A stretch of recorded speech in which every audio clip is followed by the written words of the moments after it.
तो राजा परीक्षित ने अपने जन्मजय पुत्र को राजपाट दे दिए और पांडव लोग तो जो है स्वर्ग आरोहण किए। Yesterday Gurudev is repeating what happened yesterday, the discussion about the Pandavas and how they gave the kingdom to Janmejai and they went to the heavenly planet. और यहाँ पर एकादश, यहाँ पर जो है भगवान ईश्वरो परम कृष्ण सच्चिदानंद विग्रह अनादि आदि गोविंद सर्व कारण कारण स्वरूप में हैं। तो ये भागवत के स्वरूप में है, द्वादश अंग है, द्वादश स्कंद है, तो ये भागवत कृष्ण का स्वरूप है। So there are 12 parts of the body and there are 12 cantos of Srimad Bhagavatam, and it is the Swarup of Krishna himself.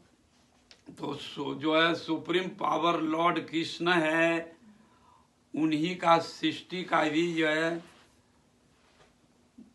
तीन पुरुष है, कारण दशाई, गर्भदशाई, क्षीरोदशाई, ये तीन है। ये ब्रह्मांड का सृष्टि है, इनको विराट पुरुष भी कहते हैं।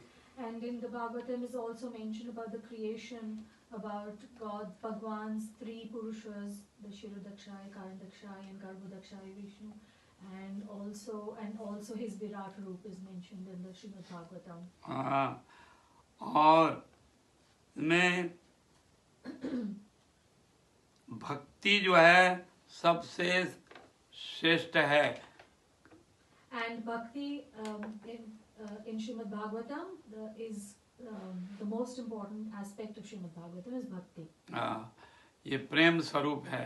And it is prem, the personification of हाँ, God. कैवल्य के प्रयोजनम, जो भागवत में कहा गया कैवल्य के प्रयोजनम, भागवत का ये एकमात्र कृष्ण भक्ति प्रेम ही जीव का प्रयोजन है। और भागवत में Gurudev said Kaivalya ke prayojanam, that means the topmost teaching of Bhagavatam is that there is only one goal, which is prem bhakti of Bhagavan. प्रेम भक्ति जीव का यही स्वरूप है। जीवेर स्वरूप है नित्य कृष्ण दास, जीव का स्वरूप है नित्य कृष्ण दास, और कृष्ण प्रेम ही मूल प्रयोजन है।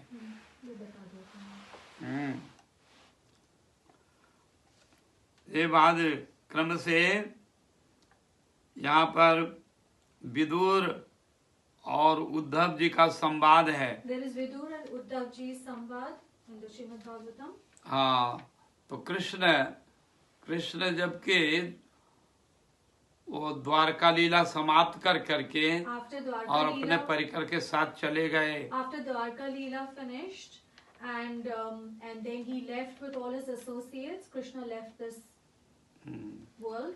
तो केवल उद्धव जी थे। At that time only Uddhav was left. हाँ, तो उद्धव जी ने फिर कृष्ण के विरह में वो भ्रमण करने लगे। So he was lamenting because Krishna had left, so he started going from one place to another.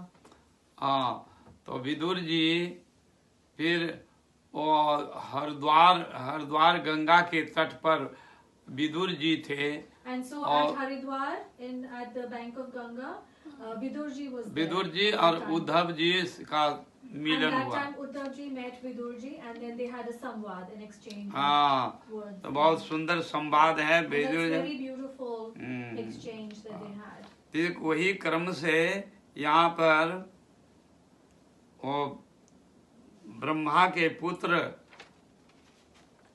कद्दम ऋषि हैं। Kardam. And in a similar way, Brahma's son Kardama Rishi. हाँ, और मनु। And मनु है, तो मनु और शत्रुपा को भगवान ने ब्रह्मा ने आदेश किया कि जाओ सृष्टि करो। So Brahma gave instructions to Manu and Satyarupa to go and create progeny. तो वो जब पृथ्वी लोक में जब आए तो देखा पृथ्वी नहीं है। So when they came here to Prithvi Loka, they saw that there was no Prithvi, there was no earth. तब ब्रह्मा ने बड़े चिंता करने लगे कि कैसे क्या किया जाए। Then Brahma became very worried. What should be done? तब वो एक असुर था Then there was Hiranyaksha. then there was a demon called Hiranyaksha. हाँ, वो पृथ्वी को समुद्र में फेंक दिया था। He had taken earth and thrown the earth into the ocean. तो ब्रह्मा जी का चिंता करते करते ब्रह्मा के नासिका से एक मक्खी के भांति सूकर रूप में प्रकट हुए। So at that time, Bhagwan manifested in the form of a sukar, boar, and from Brahma's nose, because he was worrying so much that he just came out from his nose in the form of a boar. देखते देखते पर्वत पहाड़ का रूप। And he was, when he came out, he was only the size of a little fly, but then very tiny, and then all of a sudden he became as big as the biggest mountain. और फिर ब्रह्मा ने कुछ कहा प्रार्थना करने लगे। Then Brahma started praying. प्रार्थना किए तो बराहदेव ने कहा कि मैं तुम्हारी भावना को मैं समझ गया हूँ। Then Varahadev, who came out from his nose became Varahadev. Then Varahadev said that I understand what you are praying for.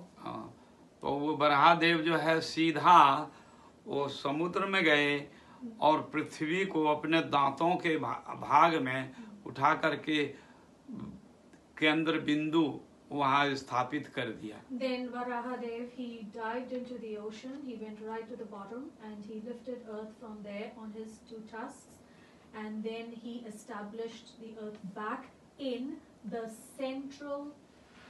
Centre में स्थापित कर दिया। The universal. पृथ्वी का सेंटर में स्थापित कर दिया, जो रख दिया, रख दिया अधिक है। तो उस समय गुरुदेव, तो वो पहले से ही बिंदु में था पृथ्वी। पृथ्वी पहले से बिंदु में रहती है। बिंदु था कुछ में। तो ब्रह्मा ने और फिर उसी समय हिरण्यकश्यप ने उससे कहा कि तू पृथ्वी को टच करने के पहले हमसे युद्ध करना पड़ेगा, तब तुम टच कर सकते हो। हिरण्याक्ष ने कहा। हिरण्यकश्यप असुर हिरण्याक्ष। Hiranyaksha told Varahadev. नहीं, हिरण्याक्ष हाँ वराहदेव को कहा। Hiranyaksha told Varahadev that before you touch the earth, you will have to fight with me. युद्धम देहि। You have to fight with me. तब भगवान ने तो उसके बाद को फिर पृथ्वी स्थापित करके फिर जो है वो हिरण्यकश्यप से युद्ध किया। Then after the earth was back in बरहा और then after that the war happened. Fight हुआ, बहुत फाइट हुआ। बहुत करने के बाद में फिर हिरण्यकश्यप को बरहा रूपी भगवान ने उसको मार गिराया। Hiranyaksha Then Hiranyaksha was killed by Varahadev finally. Barahdev ने मार गिराया। इसके बाद में इसके बाद भगवान यहाँ पर ये सृष्टि किए मनु, तो 9 कन्या और एक पुत्र का जन्म हुआ। Then after that, the other pastime is that Brahma. नहीं, ब्रह्मा ने जिनको मनु और शत्रुपा को भेजा पृथ्वी में सृष्टि करने के लिए। Then Brahma sent Manu and Saturupa to the earth to progenate. हाँ, तो उनको 9 कन्या और एक 1 सन हुआ। And they had 9 girls and 1 son. हाँ, नहीं 3 कन्या हुई। 3 daughters. 3 डॉटर और 1 son. हाँ, तो उनको सबको जो है तो वही आकुति, देहुति, प्रसूति। And the names are Akuti, Dehuti and Prasuti. Those 3. प्रसूति। तो ये करो तो Manu and Saturupa. हाँ, मनु शत्रुपा का Manu Satrupa. हाँ, तो ये 3 कहने हैं। तो देहूति को कदम ऋषि ने से मैरिज So हुआ। Dehuti got married to Kadam Rishi. हाँ, मैरिज हुआ देहूति से। तो देहूति को फिर एक पुत्र हुआ, 9 कन्या हुई और 9 एक पुत्र हुआ। Then Dehuti had 9 daughters and 1 son who was Kapila. Kapil Dev. Kapil Dev. वो कपिल देव भगवान Kapil Dev. शंख योग के आचार्य हुए। And he became the Acharya of Sankhya Yoga. हाँ, ये शंख योग जो है This Kapila Dev. इसमें, हाँ, शंख योग He's में, the Acharya of Kapila. हाँ, उन्होंने ये शंख योग का ये किया। जैसे ये फिजिकल बॉडी में मिट्टी, जल, अग्नि, वायु, आकाश, ये 5 हो गया। So, for example, in the Sankhya Yoga, you will find that शंख योग। that in the body is made out of the elements. तो फिर रूप रस गंध शब्द 5 हो गया। Water, fire, ether, air. तो रूप रस गंध शब्द हो गया, तो 10 हो गया, And then 10 हो there गया। is- and so the 10 it comprises of 10. So then there is हाँ। form, taste, smell, what else? Touch. तो 10 हो गया So और it's 10 10 10 Five and इंद्रियां five. हैं, and 10 senses. 10 इंद्रियां हैं, Mhm. ज्ञान इंद्रियां और कर्म इंद्रियां। So working senses. तो ज्ञान इंद्रियां क्या क्या है? So Gyan is चक्षु, knowledge. कर्ण, नासिका, The जीवा, knowledge, त्वचा। knowledge senses are the sight, smell, taste, and sound, त्वचा, touch. चमड़ा, and skin. Skin. Skin. हाँ, ये 5 जो है ज्ञान इंद्रियां। These are knowledge acquiring हाँ, senses. कर्म इंद्रियां, And karma. कर्म इंद्रियां क्या हुआ? Karma senses. हाथ, पैर, Like feet, hands. And Mhm. उदर, Udar. Stomach. Pet, Stomach for digestion. Stomach. Mhm. ये है। और मल मूत्र त्याग करने का।